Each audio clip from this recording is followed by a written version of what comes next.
Hello friends, स्वागत है आप सभी का हमारे YouTube channel exam 2.0 study channel पर। आज के इस वीडियो में हम लोग बीएड प्रवेश परीक्षा 2024 के लिए प्रैक्टिस सेट नंबर 17 को कवर करने वाले हैं। तो आज के इस वीडियो में हम लोग 50 इंपॉर्टेंट जीके जीएस को लगाएंगे। तो चलिए देखते हैं आप लोग इसमें से कितना स्कोर कर पाते हैं। आइए देखते हैं आज का पहला प्रश्न क्या दिया गया है। तो यहाँ पर आज का पहला प्रश्न दिया गया है कि भारत में 4 बाग शैली का प्रथम मकबरा है। तो बताना है कि किसका मकबरा है प्रथम 4 बाग शैली का। तो इसका करेक्ट आंसर हो जाएगा दिए गए ऑप्शनों में से ऑप्शन नंबर ए यानी हुमायूं का मकबरा है। अगला प्रश्न दिया गया यहाँ पर दूसरा नंबर की पित्रादुरा का आरंभ किसने किया था। तो बताइए इसका करेक्ट आंसर ऑप्शनों में से। तो इसका करेक्ट आंसर हो जाएगा ऑप्शनों में से ऑप्शन नंबर ए यानी जहांगीर ने किया था। अगला प्रश्न दिया गया यहाँ पर तीसरा नंबर की ब्लीचिंग पाउडर निम्नलिखित में से किसे गुजार कर तैयार किया जाता है। तो बताइए इसका करेक्ट आंसर क्या होगा। किससे गुजार कर तैयार किया जाता है ब्लीचिंग पाउडर। तो ऑप्शन यहाँ पर दे रखे हैं और इसमें से करेक्ट आंसर हो जाएगा बूझे चूने पर से क्लोरीन को गुजार कर तैयार किया जाता है। अगला प्रश्न 4 नंबर दिया गया कि भोपाल त्रासदी के दौरान कौन सी गैस निकलती है। तो बताइए इसका करेक्ट आंसर क्या होगा। कौन सी गैस निकली है वो आपको बताना है। तो इसका करेक्ट आंसर हो जाएगा ऑप्शन नंबर डी यानी methyl isothiocyanide. Option number D correct हो जाएगा। अगला प्रश्न यहाँ पर दे रखा है 5वां नंबर की राष्ट्रीय वनस्पतिक उद्यान कहाँ पर स्थित है। तो इसका करेक्ट आंसर हो जाएगा दिए गए ऑप्शनों में से ऑप्शन नंबर बी यानी कोलकाता में स्थित है राष्ट्रीय वनस्पति उद्यान। अगला प्रश्न देखते हैं 6 नंबर। अब यहाँ पर 6 नंबर दिया गया है कि अक्टूबर और नवंबर के महीनों में कहाँ सबसे अधिक वर्षा होती है। तो बताना है इसका करेक्ट आंसर क्या होगा। अक्टूबर और नवंबर के महीने में कहाँ अधिक वर्षा होती है। तो इसका करेक्ट आंसर हो जाएगा दिए गए ऑप्शनों में से ऑप्शन नंबर डी यानी कोरोमंडल तट पर। अगला प्रश्न यहाँ पर 7वां नंबर दिया गया है कि निम्नलिखित में से प्रकृति का रडार किसे माना गया है। तो इसका करेक्ट आंसर बताना है। तो प्रकृति का रडार किसे माना जाता है।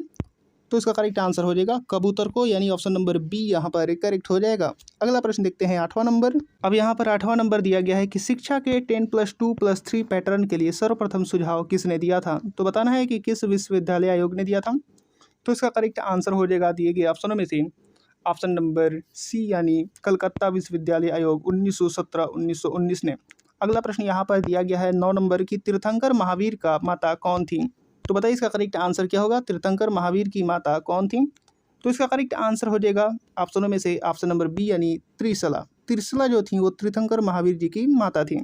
अगला प्रश्न दिया गया है 10 नंबर की संतुलन कीमत वह कीमत होती है जब। तो बताना है ऑप्शनों की सहायता से कि क्या होगा तब संतुलन कीमत होती है। तो इसका करेक्ट आंसर हो जाएगा दिए गए ऑप्शनों में से जब पूर्ति और मांग बराबर हो। तो ऑप्शन नंबर डी यहाँ पर करेक्ट हो जाएगा। अगला प्रश्न यहाँ पर 11 नंबर दिया गया कि पानीपत की तीसरी लड़ाई किस वर्ष हुई थी। तो बताइए इसका करेक्ट आंसर। तो इसका करेक्ट आंसर आप लोग कमेंट बॉक्स में बताएंगे। तीसरी लड़ाई कब हुई थी ये आप लोग कमेंट बॉक्स में जवाब देंगे। 12 नंबर तब तक देखते हैं टीपू सुल्तान की मृत्यु 1799 ईस्वी में कहाँ हुई थी। तो इसका करेक्ट आंसर मैं आपको बता दे रहा हूँ। इसका करेक्ट आंसर हो जाएगा श्रीरंगपट्टनम में हुई थी। अगला प्रश्न यहाँ पर दिया गया है कि आनंद भवन स्थित है। तो आनंद भवन कहाँ पर स्थित है। तो इसको करेक्ट आंसर बताना है। तो इसका करेक्ट आंसर हो जाएगा इलाहाबाद में स्थित है आनंद भवन। अगला प्रश्न यहाँ पर 14 नंबर दिया गया है कि पारसी धर्मावलंबियों का पूजा स्थल है। तो बताना है यहाँ पर कौन सा पूजा स्थल पारसी धर्मावलंबियों का है। तो यहाँ पर करेक्ट आंसर हो जाएगा ऑप्शन नंबर बी यानी अग्नि मंदिर। अग्नि मंदिर यहाँ पर करेक्ट आंसर हो जाएगा। अगला प्रश्न दिया गया है 15 नंबर की उच्च न्यायालय के मुख्य न्यायाधीश पद पर नियुक्त होने वाली प्रथम महिला कौन है। तो बताइए इसका करेक्ट आंसर। तो ऑप्शन यहाँ पर दे रखा है और इसमें से करेक्ट आंसर हो जाएगा लीला सेठ। ऑप्शन नंबर बी यहाँ पर करेक्ट हो जाएगा। अगला प्रश्न देखते हैं 16 नंबर की किसके शासनकाल में राजकीय धर्म इस्लाम समाप्त किया गया था। तो बताइए इसका करेक्ट आंसर क्या होगा। राजकीय धर्म इस्लाम को समाप्त किसके शासनकाल में किया था। तो इसका करेक्ट आंसर हो जाएगा ऑप्शन नंबर सी यानी अकबर के शासनकाल में। अगला प्रश्न दिया गया है 17 नंबर। अब यहाँ पर 17 नंबर दिया गया है कि अब तक भारतीय रुपये का कितनी बार अवमूल्यन किया जा चुका है। तो बताइए अवमूल्यन कितनी बार किया जा चुका है। तो इसका करेक्ट आंसर क्या होगा जल्दी से बताइए 17 नंबर का। तो इसका करेक्ट आंसर हो जाएगा 3 बार अब तक हो चुका है। अगला प्रश्न दिया गया 18 नंबर की सर्वाधिक सघन खेती प्रचलित है। तो बताना है कि किस देश में प्रचलित है सर्वाधिक सघन खेती।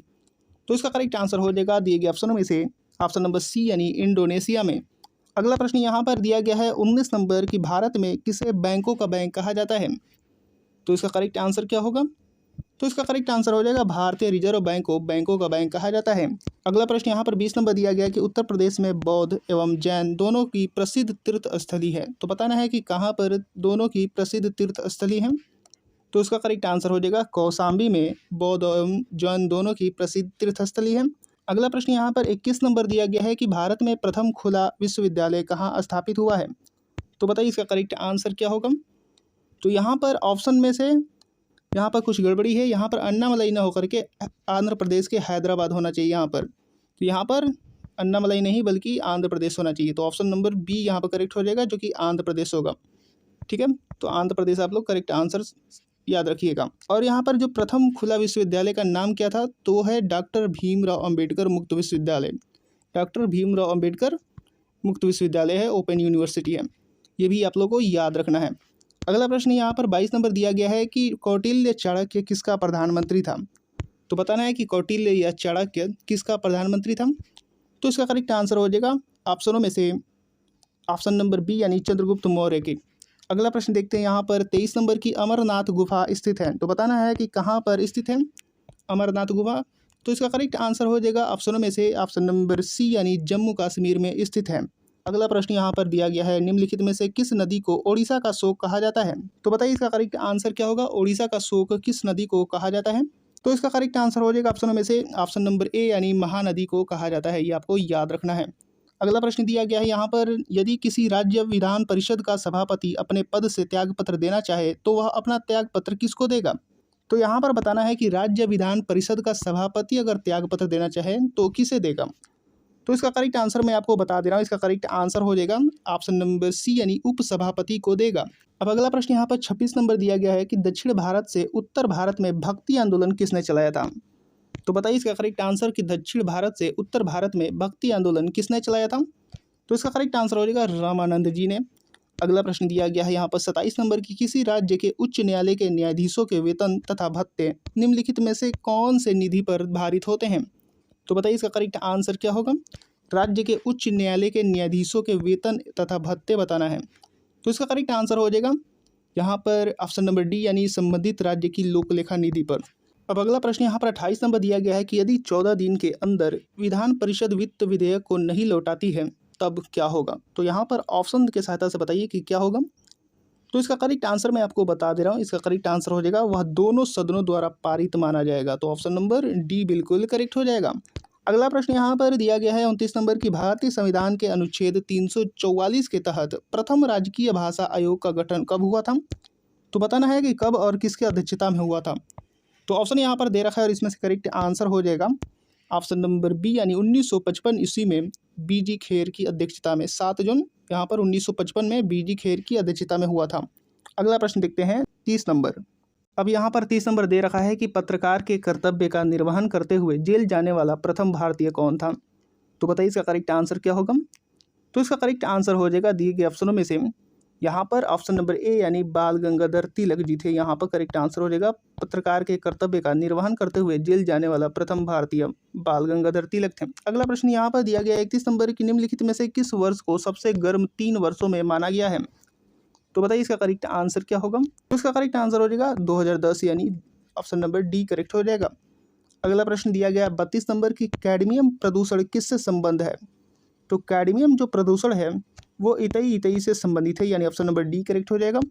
अगला प्रश्न दिया गया 33 नंबर की सिंधु घाटी सभ्यता का विशाल स्नानागार कहाँ पाया गया। तो इसका करेक्ट आंसर यहाँ पर बी नंबर हो जाएगा, मोहनजोदड़ो। मोहनजोदड़ो में पाया गया है। अगला प्रश्न दिया गया है 34 नंबर की हेलीकॉप्टर का आविष्कार किसने किया। तो यहाँ पर हेलीकॉप्टर का आविष्कार बताना है। तो दोस्तों इसका करेक्ट आंसर 34 नंबर का दिए गए ऑप्शनों में से कोई भी ऑप्शन करेक्ट नहीं है। तो इसका करेक्ट आंसर मैं आपको बता दे रहा हूँ, इसका करेक्ट आंसर हो जाएगा इगोर सिकोरस्की। जो यहाँ पर लिखा गया है वही करेक्ट आंसर है, इगोर सिकोरस्की, जो कि हेलीकॉप्टर का प्रथम आविष्कारक थे। अगला प्रश्न दिया गया यहाँ पर 35 नंबर।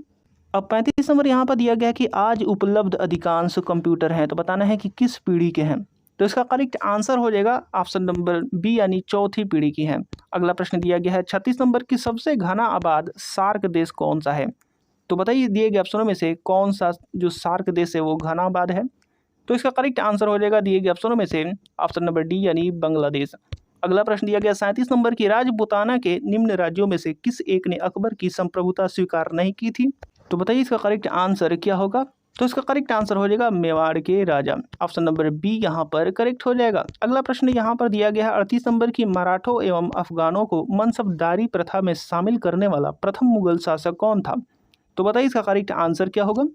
तो इसका करेक्ट आंसर हो जाएगा जहांगीर था। अगला प्रश्न यहाँ पर दिया गया 39 नंबर की लोकसभा में सुरक्षित निर्वाचित क्षेत्र किससे संबंधित नहीं है। तो इसका करेक्ट आंसर हो जाएगा पिछड़े वर्ग से संबंधित नहीं है सुरक्षित निर्वाचन क्षेत्र। अगला प्रश्न दिया गया है 40 नंबर दिया गया कि अमीर खुसरो ने किसके विकास में अग्रणी भूमिका निभाई। तो बताना है यहाँ पर करेक्ट आंसर क्या होगा दिए गए ऑप्शनों में से।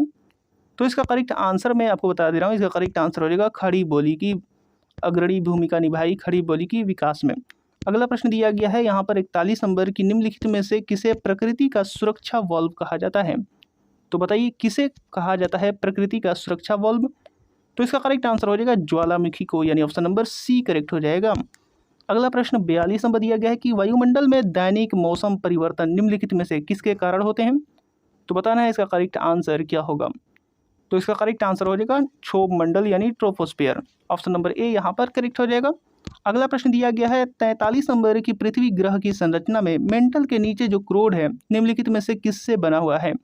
तो बताना है इसमें से करेक्ट आंसर क्या होगा। तो इसका करेक्ट आंसर हो जाएगा दिए गए ऑप्शनों में से ऑप्शन नंबर सी यानी लोहे से बना हुआ है। अगला प्रश्न दिया गया है 44 नंबर की अवधि के एका आंदोलन का उद्देश्य क्या था। तो बताइए इसका करेक्ट आंसर क्या होगा। तो इसका करेक्ट आंसर हो जाएगा अवधि के एका आंदोलन का उद्देश्य जो था वो सरकार को लगान देना बंद करना था। तो ऑप्शन नंबर ए करेक्ट हो जाएगा। अगला प्रश्न देखते हैं 45 नंबर। अब 45 नंबर यहाँ पर दे रखा है कि किस सुल्तान के काल में खालसा भूमि अधिक पैमाने पर विकसित हुई। तो बताना इसका करेक्ट आंसर क्या होगा किस सुल्तान के काल में। तो इसका करेक्ट आंसर हो जाएगा अलाउद्दीन खिलजी के शासनकाल में। अगला प्रश्न दिया गया यहाँ पर 46 नंबर की शाहजहां के समय कौन सी घटना नहीं हुई थी। तो ऑप्शन को पढ़िए और इसमें से करेक्ट आंसर बताइए कौन सी घटना नहीं हुई थी। तो इसका करेक्ट आंसर हो जाएगा महावत खां का विद्रोह नहीं हुआ था। अगला प्रश्न यहाँ पर 47 नंबर दिया गया कि विश्व की 50% जनसंख्या किन अक्षांशों के बीच संकेंद्रित है। तो बताइए इसमें से करेक्ट आंसर क्या होगा। तो इसका करेक्ट आंसर हो जाएगा 20 डिग्री नॉर्थ से लेकर के 40 डिग्री नॉर्थ के बीच संख्या जो है 50% जनसंख्या वो संकेंद्रित है। अगला प्रश्न दिया गया है 48 नंबर कि पंचायती राज्य संस्थाएं अपनी निधि हेतु निर्भर हैं। तो बताना है कि किस पर निर्भर होती हैं पंचायती राज्य संस्थाएं। तो इसका करेक्ट आंसर हो जाएगा दिए गए ऑप्शनों में से ऑप्शन नंबर बी यानी सरकारी अनुदान पर निर्भर होती हैं। अगला प्रश्न यहाँ पर 49 नंबर दिया गया है कि तंबाकू उत्पादन में भारत विश्व में कौन सा स्थान रखता है। तो इसका करेक्ट आंसर हो जाएगा ऑप्शन नंबर सी यानी तीसरा स्थान रखता है। इसके बाद अगला और इस वीडियो का लास्ट प्रश्न यहाँ पर 50 नंबर दिया गया कि विधान परिषद का सदस्य होने के लिए कम से कम कितनी आयु सीमा होनी चाहिए। तो इसका करेक्ट आंसर आप लोग कमेंट बॉक्स में जवाब दीजिएगा। तो जल्दी से बताइए कि 21 वर्ष, 25 वर्ष या फिर 30 वर्ष या फिर 35 वर्ष विधान परिषद के सदस्य होने के लिए कम से कम कितनी आयु सीमा होनी चाहिए। तो जल्दी से इसका करेक्ट आंसर बताइए कमेंट बॉक्स में। तो उम्मीद करता हूँ कि वीडियो आपको पसंद आया होगा और इसी तरीके के और नए वीडियो देखने के लिए हमारे साथ जुड़े रहिएगा और चैनल को अभी तक सब्सक्राइब नहीं किया है तो चैनल को सब्सक्राइब करके बेल आइकन बटन भी दबा दीजिएगा। तो मिलते हैं अगले वीडियो में, तब तक के लिए धन्यवाद।